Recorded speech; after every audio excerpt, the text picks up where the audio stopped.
We're pleased to have one of our public intellectuals here, proving what the National Committee's Public Intellectuals Program is all about. It's about getting outstanding academics to talk to the public, and we have a part of the public here today. But Yuen Yuen Ang is a professor at the University of Michigan and has written a book about a question which we all need to think about and understand, which is how China, over these 38 years, has escaped the poverty trap. So you have got it here. It raises, I think, very interesting questions, and questions which I hope we will have a fulsome discussion after you've gone through your PowerPoint. How long is your PowerPoint? I'll try to keep it within 30 minutes. Oh, that's unusual for an academic. Usually they 30 and it's 50 anyhow. And I can vary my speed of talking and stuff. Okay. Yeah. No, but it's Yeah. great to have you here. Thank you for coming from Ann Arbor, and Well, kick it off. first of all, thank you so much to the National Committee for having me here and for having this wonderful public intellectual program, of which it is a real honor to be part of this program. I'm really delighted to be here to share my book with you, which is titled How China Escaped the Poverty Trap. And as Steve correctly pointed out, I think this is the big question that we are all concerned about. As we know, there are many books out there about China's growth and development. So before I launch into my book, I think it's helpful at the outset for me to discuss sort of how is this book different from all of the other China development books out there. There is a proliferation of labels about China's model. We all want to find that China model. We have labels like the Beijing Consensus, authoritarian capitalism, capitalism with Chinese characteristics, and the list goes on and on. And I would argue that there are two sort of problems with existing models. The first problem is that all existing models of China are partially correct, but none is complete. And the reason for this is that China is like a big elephant. It's not only a big elephant, it's an evolving elephant. It changes color and shape constantly. And so depending on which part of this elephant you are looking at and at what point you are looking at this elephant, you can come up with a million different descriptions of China, and all of it is correct, but none of it tells you what the entire elephant looked like. Right? The other problem with existing models is that none of it is generalizable. So they're all fixated with telling us something exceptional or even exotic about China. But outside of the China field, people who study development rarely sort of pick up any lessons from these models. And this, I think, speaks to the limitations of China's soft power, that despite the fact that this is the second largest economy in the world and a rising global power, China has had very limited influence on the production of global norms and the production of global knowledge. So these are the two problems that I'm trying to tackle in my book. What's new about this book is that I wanted to put forth for you a model of China's development that is both complete, in the sense that it captures all of the changes in China over time and in different parts of China, and at the same time generalizable, meaning there are lessons from this book that for anyone who studies development, you just cannot afford to ignore. And this model, I call it directed improvisation. This particular model has two elements. The first element is a sequential element. And I'm going to argue that contrary to the traditional way we think about development as a linear process, development actually occurs in a sequence of 3 steps. And paradoxically, the first step of this process is to build markets with weak institutions. And this is something that China has been remarkably good at doing. The second dimension of this model is that in order for local agents to improvise effectively, this is not a process that automatically occurs. You have to create the right conditions for local adaptation to constantly evolving problems. So this is the overall model that I call directed improvisation. In today's talk, I'm not going to sort of set forth for you the entire argument, But instead, I'm going to just focus on the first part of the argument, which is how development actually occurs and how is it that one step flows into another in this particular sequence that I will lay out. So let me begin with my take on China's story, and I think it's easier for me to stand. And my take begins with the choice of the book cover. So I'm very fortunate to work with Cornell University Press. Roger Hayden is a wonderful editor. He was very patient and thoughtful, and he allowed me to take time to find the right image for the book. So we knew that the book is called How China Escaped the Poverty Trap. And of course, there are 1,000 different pictures we could choose from. And a lot of them I just said, it doesn't feel right. And so after much digging in the library, I finally found this picture. So I'd like to ask for a little participation from the audience. Where do you think this picture is taken? And Sarah and Jan cannot answer because they know the answer. But where do you think this picture is taken? Any guesses? Sichuan, a very good guess. Anyone else? Guizhou, yes, very good guesses. So these are the Near common Guilin. Guesses. Guilin, did you say Guilin? Yeah, Sichuan, Hunan, Guilin. And in fact, this picture is taken in Guangdong province, which is the birthplace of Chinese capitalism. This is Guangdong province in 1982. These are a group of children standing on a mountaintop watching a new highway being built in the distance. Okay? This is the kind of picture that we no longer see in the newspaper today, right? So we forget that China was a poor country. Instead, what we see today are pictures like this. China as a wealthy, powerful, almost intimidating nation. Okay? And so before I sort of go into my explanation for how China escaped the poverty trap, I think it's useful for us to start with a simple reality check. So as a China expert, I'm usually told by others that it's not surprising that China became successful because China is not Bangladesh and it's not Chad, right? And if you look at GDP numbers today, that's true. In terms of income per capita in 2012, China is 10 to 20 times better than Malawi, Bangladesh, Chad, which we call bottom billion countries. But I'd like to ask you another question, which is, what do you think the figure looks like in 1980? Do you think China was slightly better, moderately better, or a lot better than Chad? Worse. In terms of GDP per capita? Yes. Only. Yes. Okay, worse. This audience is too smart. And so you are absolutely right. Most people would actually think, oh, China must have always been wealthier than Chad. But in fact, in 1980, China was poorer than Malawi, Bangladesh, and Chad. It was a very, very poor country. So if you put the two charts together, what is really astounding about China is not only the rate of growth, but the magnitude of change, because the starting point for China was so low. So that's the economic picture, and I think it's useful to also bear in mind that China's transformation is not only economic, but political. And we often think about China today as this, a very strong, powerful nation with Xi Jinping flanked by the Great Wall of China and the PLA.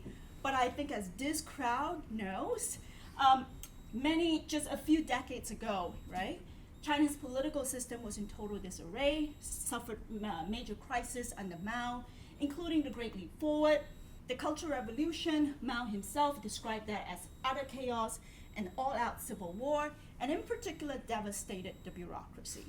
So if you put the two parts together, China's starting point in 1978 is that economically it was poorer than bottom billion countries like Chad. Politically, it suffered a century of foreign invasion and civil war, followed by 30 years of tumult under Mao.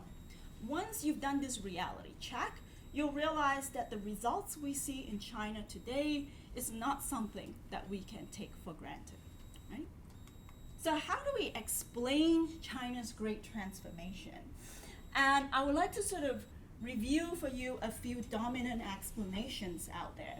And I'd like to start with this book, Why Nations Fail. Why? Because this is the benchmark in international development. This is the book that appears on every syllabus of development. It is the best-selling book. If you want to know, what is the state-of-the-art knowledge of development, this is the book.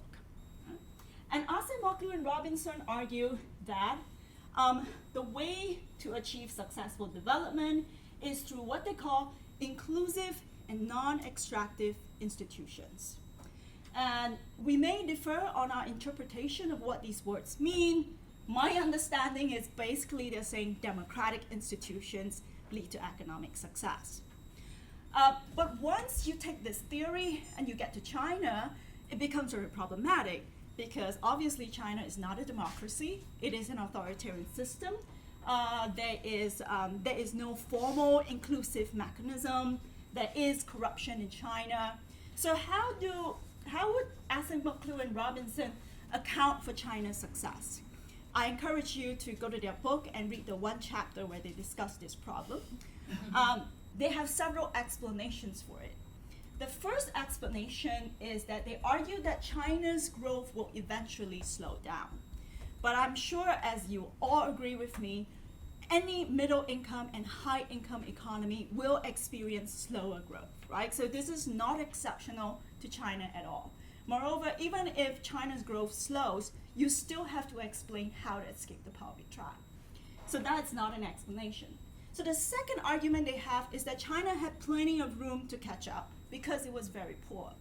But if that were the case, then all poor countries in the world would catch up, right? But obviously many stay poor. So that's not an explanation either. So finally, they run out of explanations and they invoke the big L word, which is luck. Some luck is key. China got lucky, but I don't think that you will find that satisfactory, that luck alone can explain 4 decades of continuous economic and institutional transformation. So this is the state-of-the-art knowledge in international development, and this is the big gap between its understanding and China's reality. When did this book come out? It came out, I believe, in 2012, and if you go on Amazon today, it is still the best-selling book in development. Yeah. But we know that in the China field, many people have done research on China's development, and I think it's useful to go through a few common explanations. One explanation is that once Deng Xiaoping opened markets, China possessed some basic growth factors. It had cheap labor, it had foreign capital, so it doesn't matter what the government does. It doesn't matter, what policies were made. 40 years later, we will get the outcome today. I'm not convinced by this argument because that to me is basically saying that if you put eggs, sugar, and flour in a mixing bowl, the next day you will have cake, right? And it doesn't make sense because we do need basic ingredients to create development, but ingredients don't bake themselves. In the context of China, the policies and the actions of government are particularly critical, and you can't set that aside. So the other explanation is that it's about incentives alone, because the Chinese government created growth incentives, and so therefore we have the economic boom that we see today.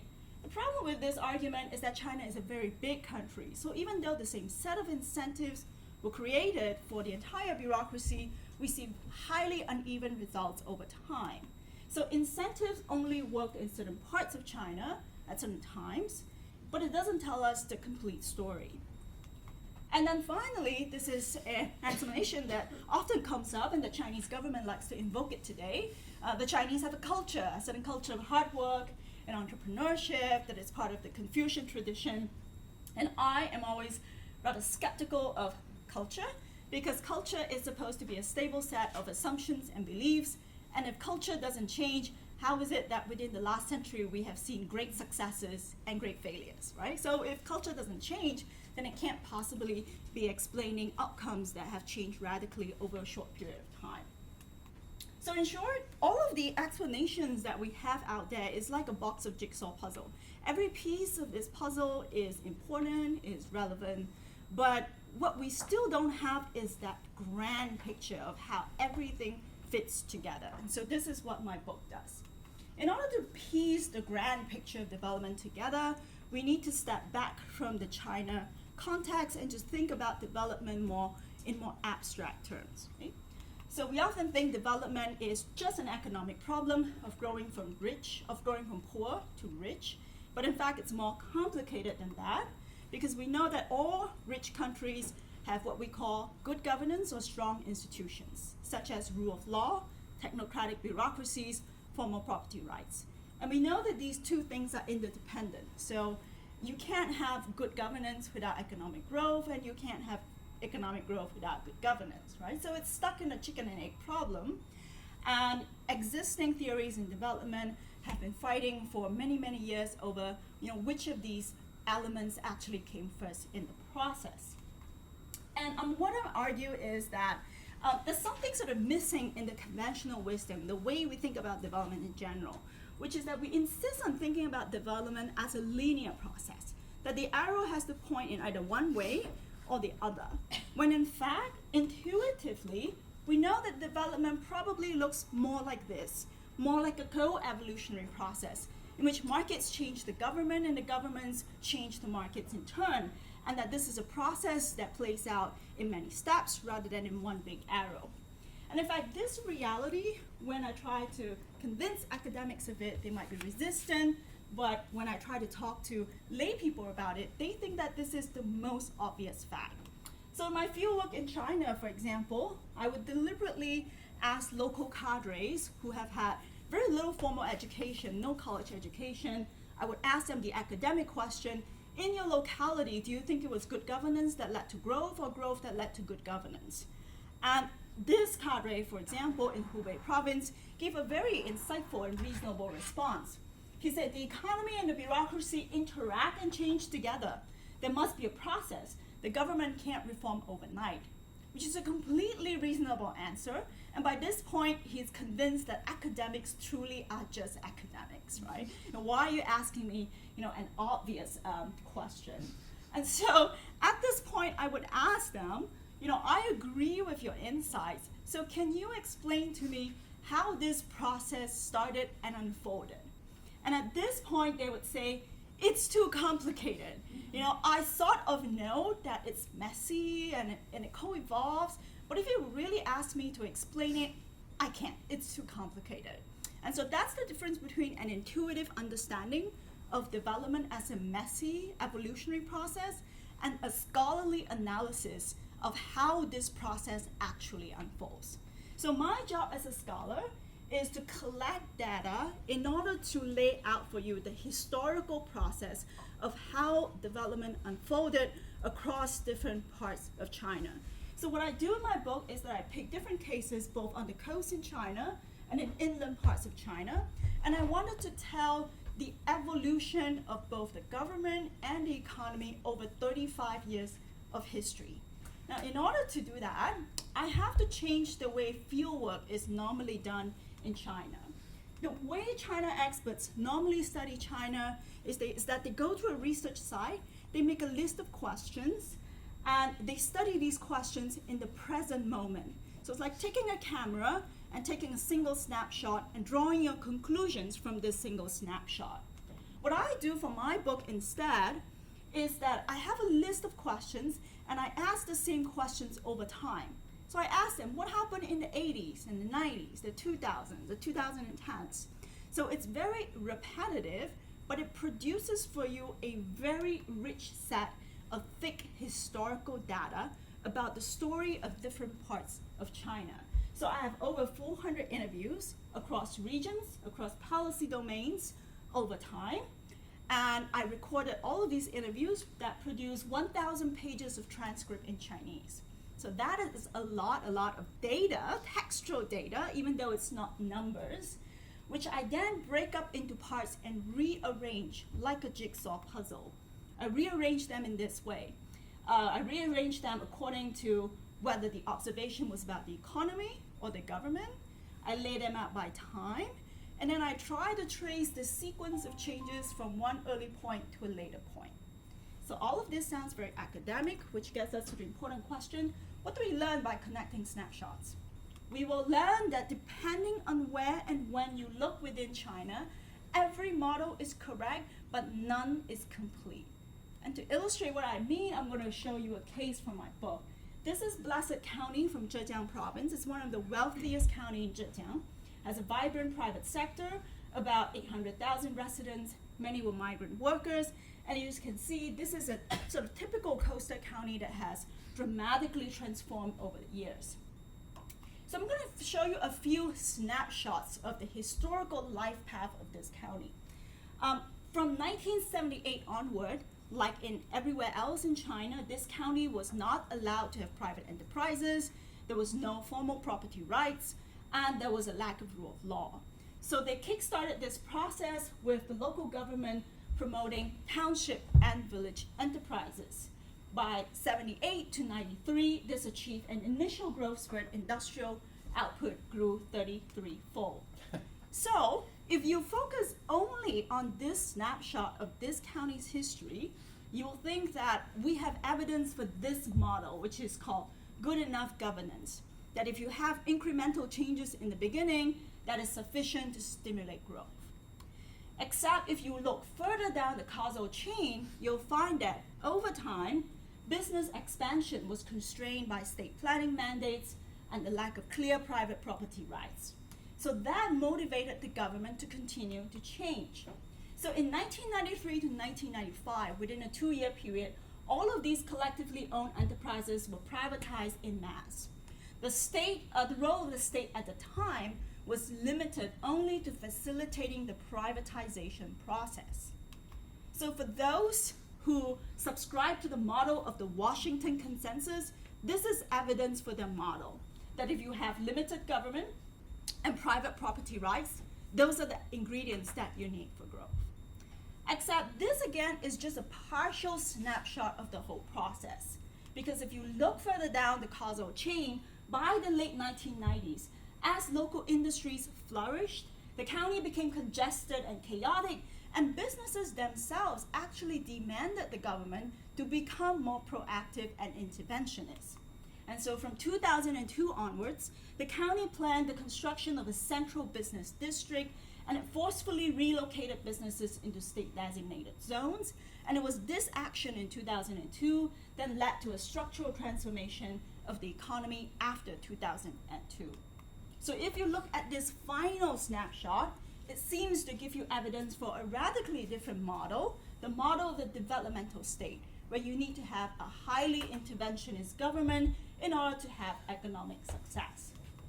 So in short, depending on when you actually make an observation about the development of this county, you have evidence for every kind of model and every kind of description, but none of these snapshots is a complete picture. So then the question is, what is the grand model? What is the grand picture that captures all of these models that we can think of? And this model has to be one about the sequence of development itself, rather than any particular policies that were made or any particular institution that was created, because all of these things were particular to a part of China or a particular point in history. And so in my book, I stylized this sequence and condensed it into 3 simple steps. The first step of this process is to harness weak institutions to build markets. When I say weak institutions, I mean normatively weak institutions. So if we make a list of best practices, World Bank style best practices, private property rights, rule of law, technocratic bureaucracies, and you flip it around, we normally think that these types of institutions are the problem that we need to eradicate. But what we find in the China case is that they always kickstart the process by harnessing these weak institutions to build markets.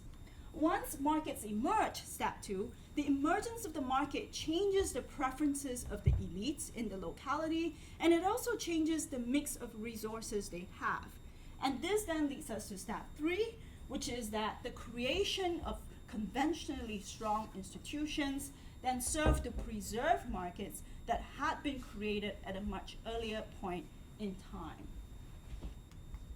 And so in the particular example of the county that I've shown you, I've talked about the role of collective property rights as opposed to private property rights, but there are many other examples of weak institutions that you'll find in the book, including the use of non-specialized, patronage-based bureaucracies, partial regulation, uncoordinated investment policies, and incentives for extraction. If you look at this list, you would think that those are problems, right? Those are obstacles to development. What you'll find in this book is how Chinese local officials very creatively made use of these problems and turned them into the raw material for kickstarting the development process. And so for people outside of China, the big question is this just a China story, or is this a broader development theory? And I venture to argue that in fact this is a generalizable pattern of development. So in the final chapter of the book, I extend the theory to 3 other cases. I look at the evolution of the property rights system in late medieval Europe. In the 12th and 13th century, regional trade in Europe started with the use of communal property rights, which is very similar to what we find in China in the 1980s. So contrary to the story that we often hear, it is not private property rights that led to economic growth, because preceding private property rights in Europe was the prevalent use of communal property rights. I look at the evolution of the public financial system in pre-war America, which made use of risky taxless financing schemes to finance big infrastructure like the Erie Canal. And this is exactly the same type of strategy that we find in China's financing schemes today.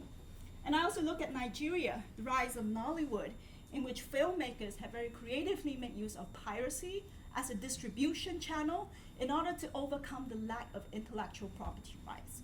So whether you look at the history of the West or in other parts of the developing world, the development process actually begins with creative agents using whatever existing institutions they have to kickstart the development process. And China is one part, but not the only country that has shared the same experience. So to conclude a review of my argument, you will find many labels about China's model, and I've argued that all existing models of China are correct, but none is complete and none is generalizable. So what I hope to provide in this book is a grand model of development, which I call directed improvisation. Today, I focus on the sequential dimension of this argument, and I've shown you that development is a co-evolutionary process that occurs in 3 steps. And the first step is paradoxically to build markets with weak institutions. And then there's a second dimension of the book, which is that in order for this development to occur from step to step, you really need to have local government officials who are motivated to adapt, to take risks, and to make changes as problems change. So the second part of the book tells you what were the specific conditions created within the Chinese bureaucracies that enable local adaptation to constantly evolving problems. So this is a set of answers that you will find in the book, but that I will not discuss today. So finally, I would like to end with this picture of an elephant to remind us that China is a big elephant, and it is an evolving elephant. And so depending on which part of this elephant you touch, you'll come up with many descriptions of China. But at the end of the day, what we want is to have the full picture of how China escaped the poverty trap. And we also want to have a picture that's not limited to China, but has broader applications to the rest of the world. So these are the 2 purposes that my book has hoped to fill. And I very much look forward to your questions and reactions. Thank you very much for your attention.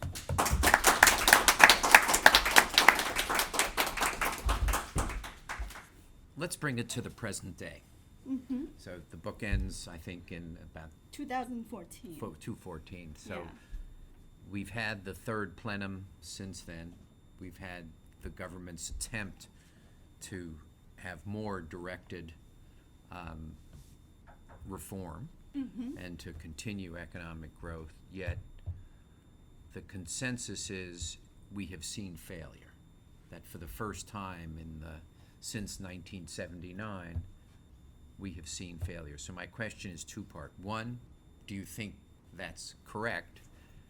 And 2, why and what does it mean for the model that you think has created the Chinese miracle? That is an excellent and very important question. So the book tells the story of how China escaped the poverty trap, which is about the first 35 years. And I absolutely agree with you that what we see under the current administration is a backpedaling of the methods that they have used in the past. So instead of becoming more open and more adaptive, I do agree with you that the current administration is actually cracking down on freedoms and making the system less adaptive. And so in the book, you'll find a discussion of the various sort of restrictions on the adaptability of the Chinese government, which makes me worried. One of these restrictions that I talked about is that in the past, one of the reasons that local officials in China were so adaptive and so keen to promote growth is that they had a relatively narrow set of criteria. So it was all about economic performance. But today, when you look at the criteria by which local cadres are evaluated, it has exploded from 6 items to like 300 items. And so I think China has both a central political problem in terms of the crackdown on political freedoms. It also has a bureaucratic problem, which is that the evolution within the bureaucracy itself, I think it's restraining the local bureaucracy from being adaptive. So you think that the model which has worked, they're actually deviating from their own model? They are deviating from their own model. And I would think that President Xi should review their own model and try to take lessons from its own experience. Can I just ask a quick follow-on to that? So you talked about how this was a zigzag between people getting to some point and realizing you need to make changes. And Yes. you get to another point and you make changes. Why isn't it that you're at a point now that's not working, and so they're gonna adapt and make changes that will get them back to a better place?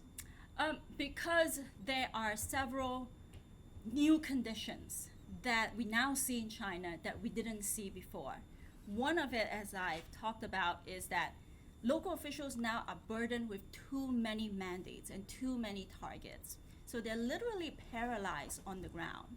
They have to do the economy, the environment, poverty alleviation and everything else.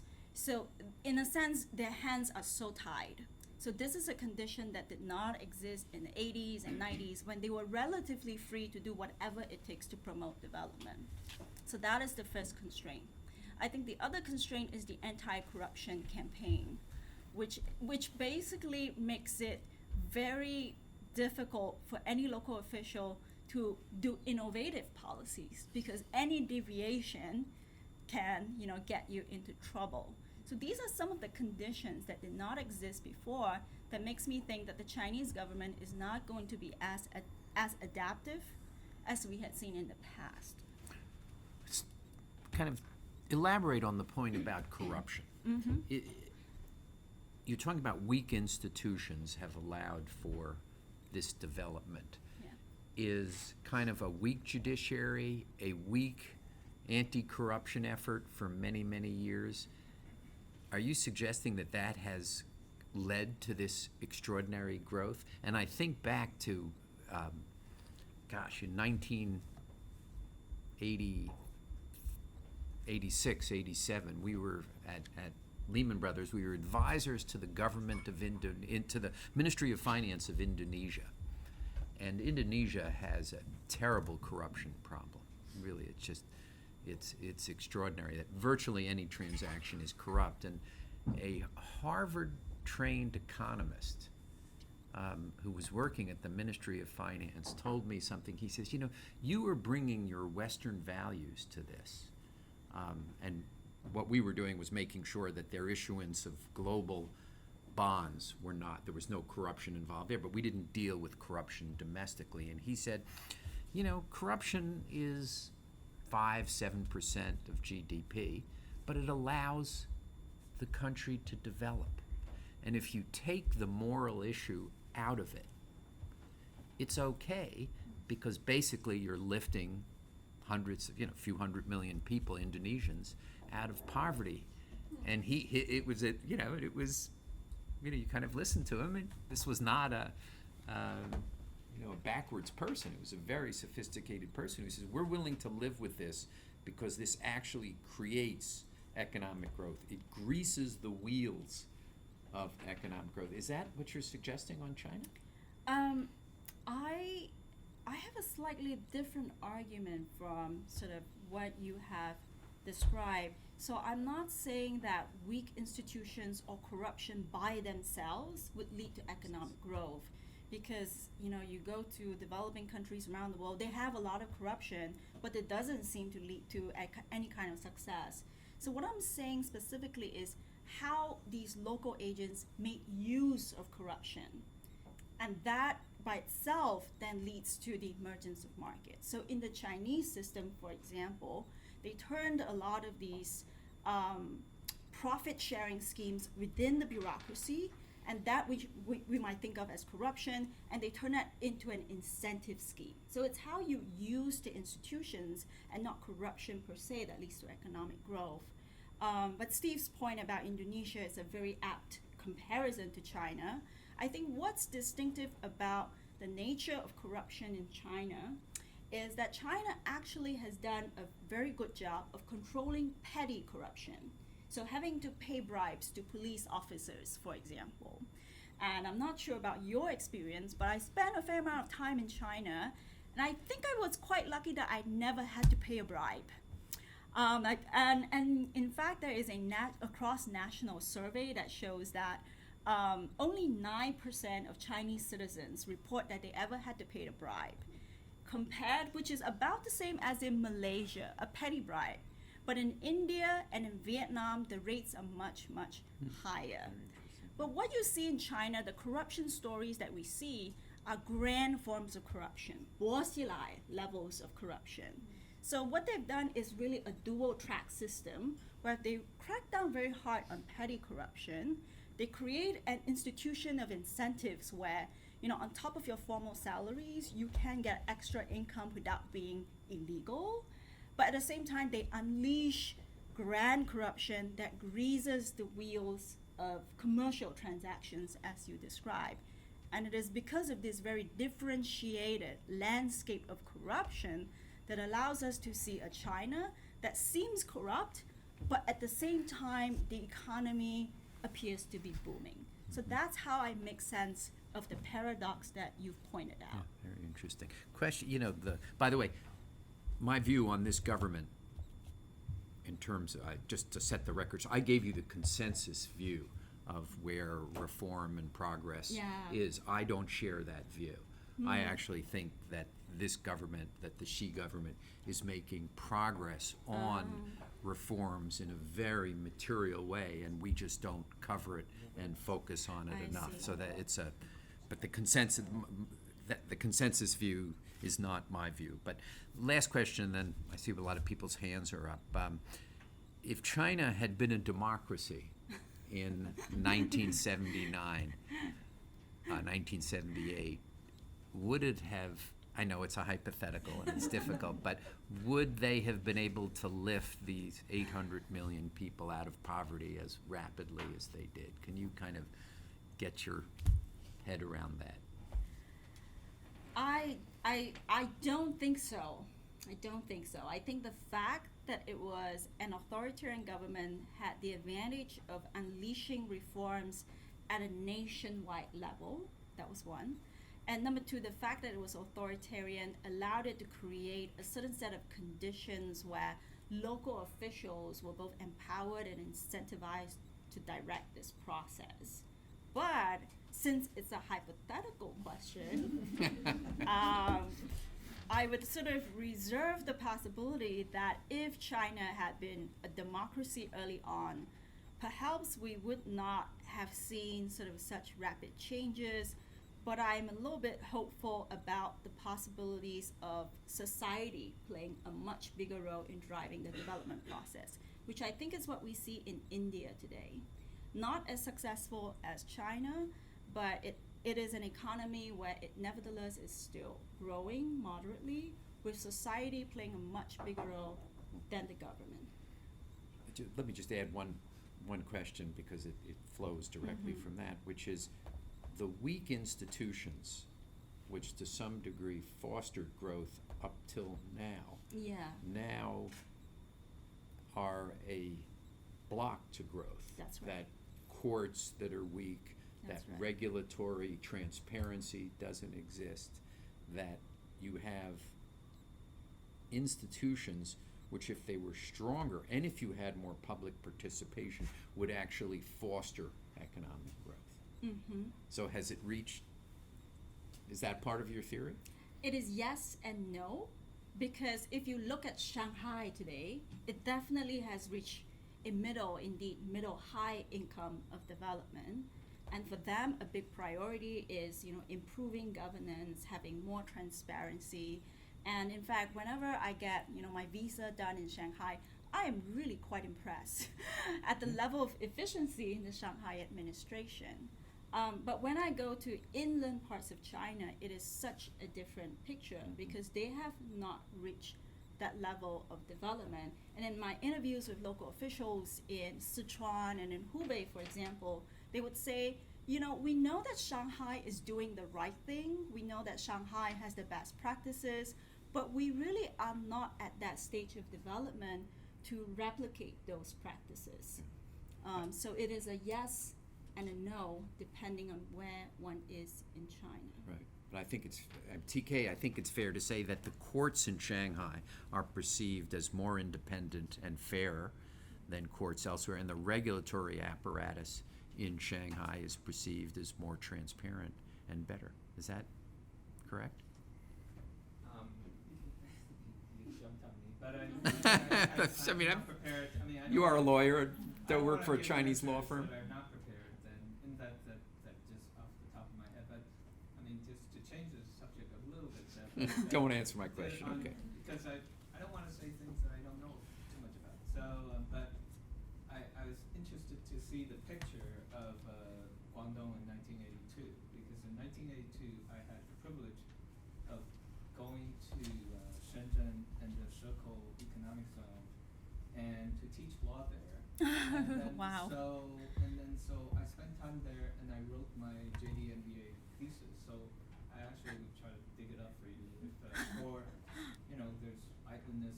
Yeah. I mean, I actually did my study for the thesis. Wasn't a very good thesis, but the model was, I looked at a wholly owned Chinese company, a JV, a Chinese foreign JV, and then a wholly foreign owned company, and then I try to do a, compare and contrast. Mm-hmm. I mean, I was just a student, so obviously, but I have some, first-hand observations that I would love to be able to share with you, because I found the Love to thesis. talk more. Steve, I'll share your view, because we do litigation in China, and we do think Shanghai has better lawyers there. And judges. Yes. Go ahead. Hi. I have an observation and a question. Introduce yourself. Bill Michaelis, I'm an economist. I've spent quite a bit of time in China. We came back to the US a couple of years ago. The observation is, I like, of course, the picture of the elephant. China is indeed an elephant. I think, to be fair, I think sinology is a bit of an elephant also. And I kind of sense some of your description of the studies that people have done of China's development path is a bit like someone who is just touching a piece of the elephant. There are many people who have not only looked at snapshots of specific places at specific points in time and said, aha, this is how China has developed and always will develop. So the deeper question of over time, how have things evolved, your description was fascinating, the co-evolution. But I don't think it's quite so different from all the other discussions that are out there. That's my observation. My question is, I wonder how much of the pattern that you're describing depends on your choice of GDP per capita as such a key indicator of how a country develops. I just Googled quickly while we were here, life expectancies in 1980. China's life expectancy in 1980 was 67 years. Chad's life expectancy in 1980 was 44.6 years. That's not something that happens randomly. And many of us here were in China already by then and remember what China was like. I first visited in 1978, leading a tour group received by China International Travel Service. And believe me, country that didn't have a real strong capacity at that point could not have handled us crossing the train from, Hong Kong to Luohu and then flying to Xi'an and flying.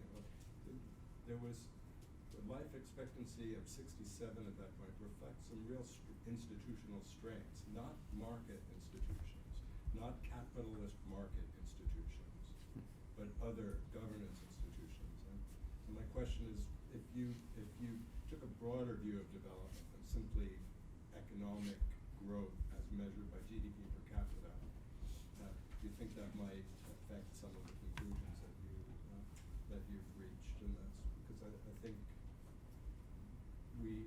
even you sort of touched on that when you talked about these poor cadres today who have to actually think about the environment and think about, well, that's what happens with development. After a while, as the economy grows, you are expected to be able to deliver public services to your constituents, not simply economic growth. Anyway, I'll stop because I know there are a lot of other questions, but Yeah. if you used some broader Sure. indicators to assess Yeah. progress, I think Yeah. you might need to change some of your conclusions a little bit. Maybe I should address your question before I forget. And so thank you for your question. The first question about these different snapshots and model, I would say yes, the book is different from these other snapshots that you talk about. And I take your point that these other models, it's true that they sometimes do cover like a 10-year period or a 5-year period. And what the book provides is different in terms of I really want to not just talk about, even a 5-year period, but a 10-year period, but a 35-year period, and also to really talk about sort of how this whole process of evolution varies across regions. So it's, trying to do a lot of moving pieces all at once. So, but I take your point that existing models certainly do more than, 1 year. They do cover, 5, maybe 10. But I really want to look at both at the national level, the sub-national level over 35 years. And more importantly, I wanted to condense it to a simple, stylized model that people outside of China can look at and think, we have something interesting to learn from this. Rather than read, really thick Chinese description and go, but that's just Chinese, there's nothing that I can take away from it. So I wanted to do both the thick description as well as the stylized model that other people can find broadly useful.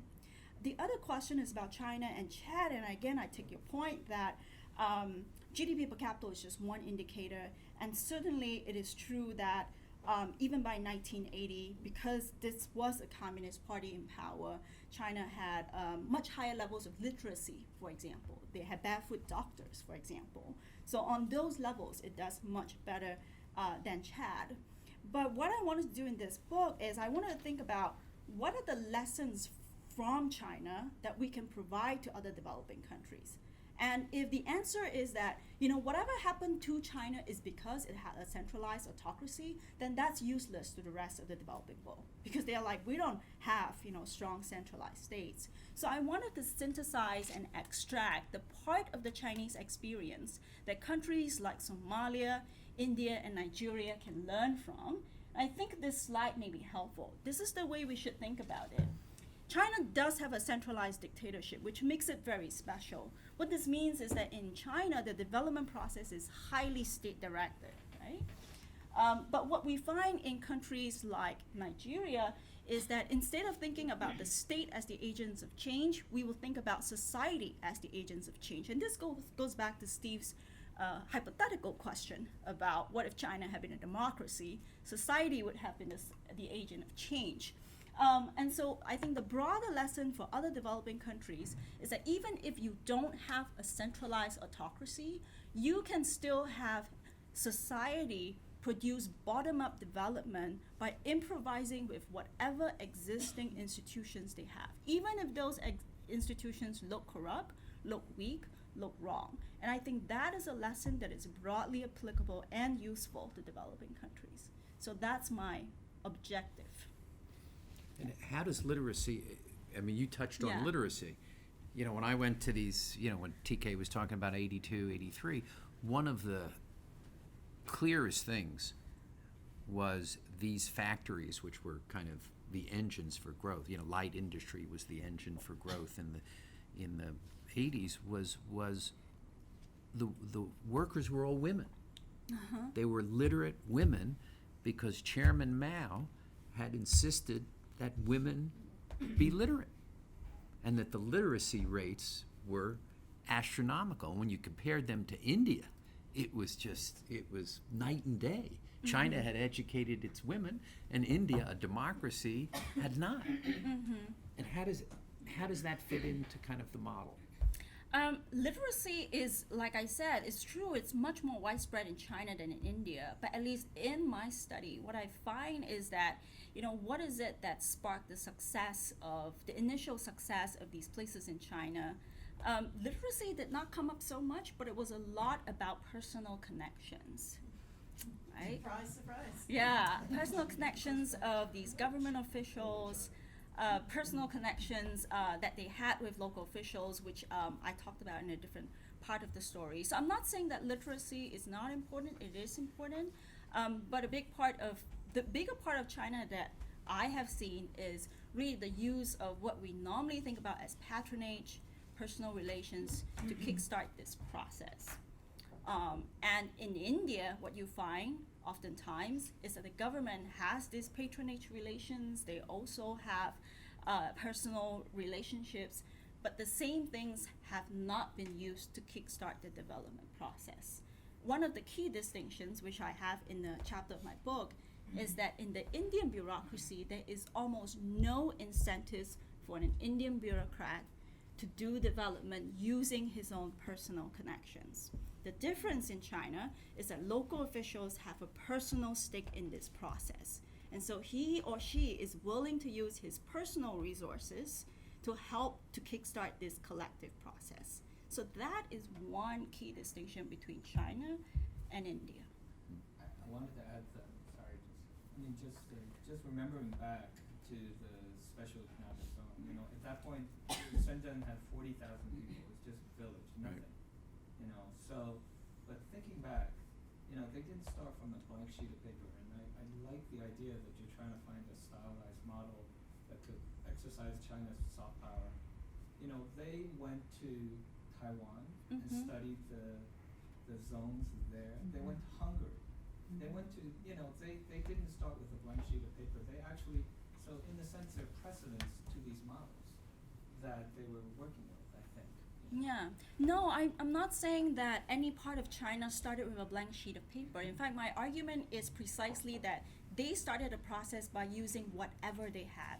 And I completely agree with you that on the coast, they learned from Taiwan, they learned from Singapore, but they did not replicate those models blindly. Because if they did, they would have created a Singapore-style economic development board. But they did not. They did the exact opposite of what we expect to see in a technocratic barbarian bureaucracy. So they learned from other countries, but they were very selective about what to learn. And I think that's a very Chinese characteristic. The other factor is that Yeah. the role played by specific people, like Xiaoyang, Mhm. who Steve knows very well. Yeah. You know, and Yuen Yuen Ang, who was the head of the communist underground in Hong Kong. Yeah. I mean, he was my host. He had a double stretch Mercedes, but he was a very advanced thinker. I mean, there were key people who believe Xiaoyang was one of them. Yeah, so, yeah. So you know, that's the other thing. You know, specific people and their ideas. And Yuen Yuen was a little bit too far ahead in terms of political reform, and sort of became Yeah. out of favor. No, I completely agree with you that personalities have had an important role in China's process. I'm not denying that. In fact, at the local levels, you always hear them say, we had one important leader in history, you know, who had a critical role in our process and so on. But again, I'm thinking about, you know, how can I tell the China story so that it is useful to other parts of the world? And if it's just a story about Deng Xiaoping and other particular individuals, then that's not particularly useful to them. So I choose to tell the story in such a way that it has lessons for other developing countries. But I agree with you, personalities are very important in China. Margot has waited patiently, but Frank seems to really, he has a two-fingered intervention. Go ahead, Frank, and then Margot. Because I want to follow up on what TK was saying and raise a different level of China exceptionalism relative to the third world. And I want to focus on the Pearl River Delta and the Yangtze River Delta. And behind that, I want to talk about, or have us think about the role of the overseas Chinese, or the Hong Kong Chinese, or the Chinese from Taiwan, in investing in China, in setting up their factories, in the case of Hong Kong, across the border, in the case of Taiwan, making investments, that you had that capitalist savvy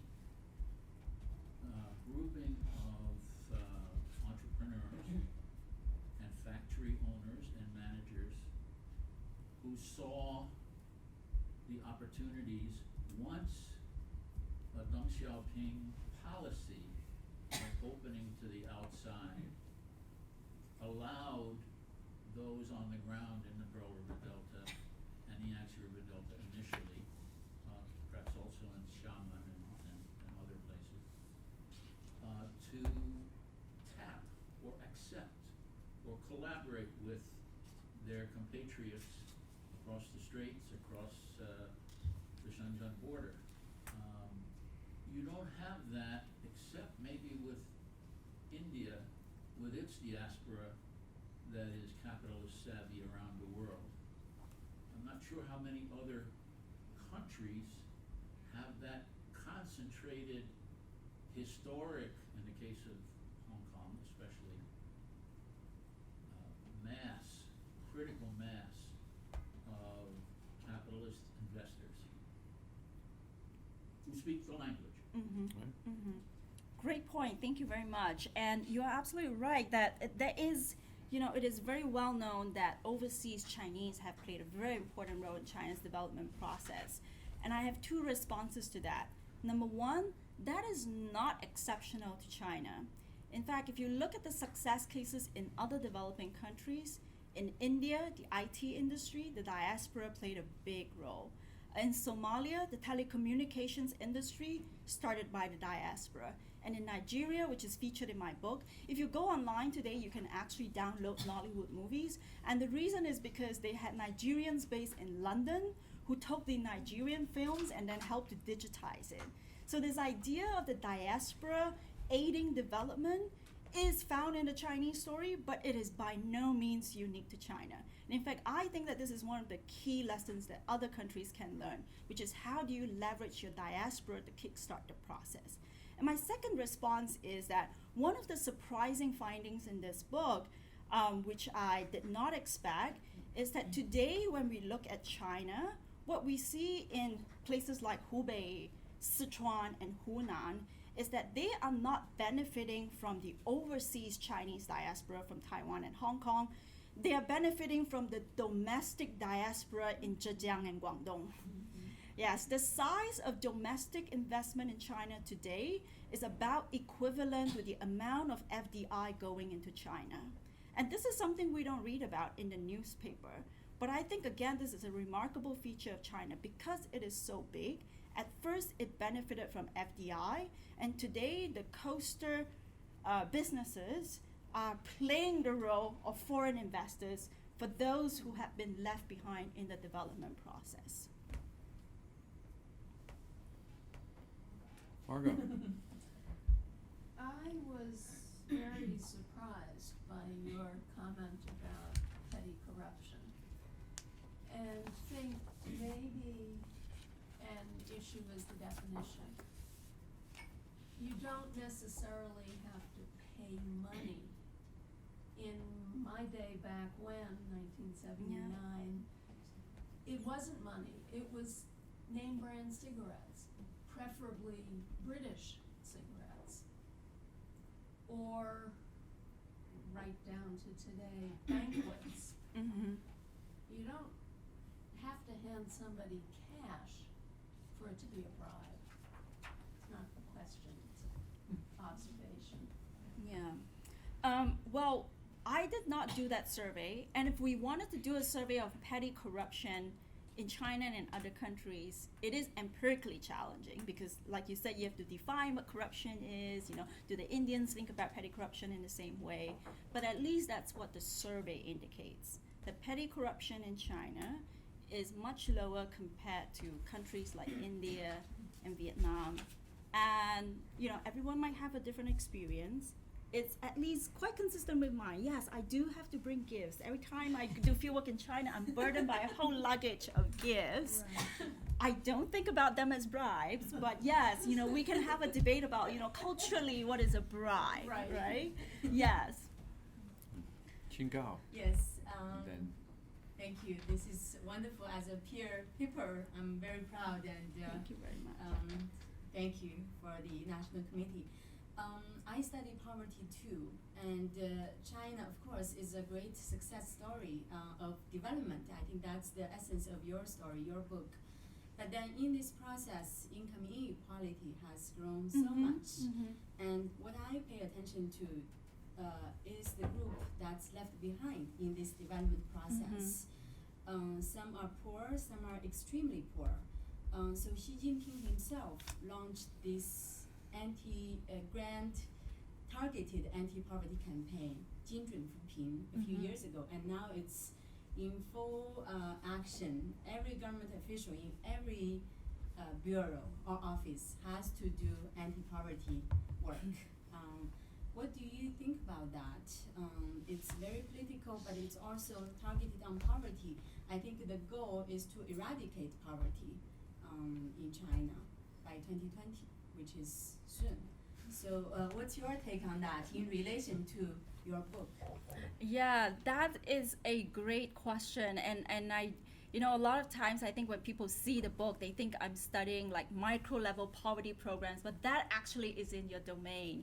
The story that I tell is sort of how in general China created the growth that then indirectly lifted a lot of people out of poverty. And I completely agree with you that a lot of people today in China have been left behind.